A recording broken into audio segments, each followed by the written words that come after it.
Hello guys, again welcome back to WhatsApp tips. कसे आहात तुम्ही सर्व? आय होप की मजेतच असणार आहात. आता बघूच शकता आम्ही कुठे आलो आहे. आम्ही सर्व आलो आहे माझ्या आत्ते बहिणीच्या डोहाळे जेवणाच्या प्रोग्रामसाठी. सर्वांना तर माहीतच असेल की हा प्रोग्राम किती एनर्जेटिक आणि मस्त असतो. मी, आई आणि भार्गवी आम्ही सगळे आलो आहे आणि गेट टुगेदर झालेला आहे माझ्या सगळ्या बहिणींचा. आम्ही सेल्फी मोडमध्ये एकमेकांना इंट्रोड्यूस करत होतो आणि मग एंट्री झाली आहे माझ्या बहिणीची आणि माझ्या भाऊजी नाही म्हणता येणार, माझ्यापेक्षा लहान आहे तो, मंदार आणि उर्वीची. कसं असतं ना guys, life is so unpredictable. मला असं वाटतं की आपण आयुष्यामध्ये असे छोटे मोठे क्षण खरंच एन्जॉय करायला पाहिजे, एनर्जेटिक राहायला पाहिजे नेहमी. आता फंक्शनचा टाईम आला आहे. पारुताई कोणीतरी येणार ग.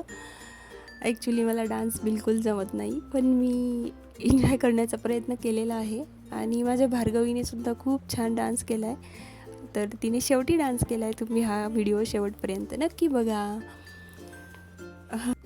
सांगायची गोष्ट अशी आहे की पूर्वीच्या काळात ना हे सगळं असं एन्जॉय करणं जमायचं नाही.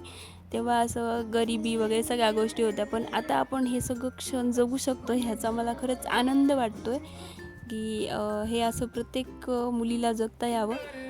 पूर्वीच्या काळी थोडंसं असं घरच्या घरी सेलिब्रेट करायचे, पण इतकी हाऊसमौज होत नव्हती सगळ्याच मुलींची.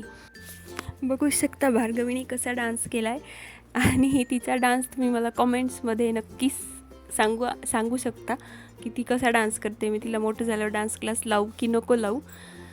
आणि नंतर मला खूप कडकडून भूक लागली होती, पण मी कंट्रोल करत होते कारण की भार्गवी एन्जॉय करत होती. मग मी पण सेल्फी मोडमध्ये कॅमेरा धरून एन्जॉय करत होते थोडंसं.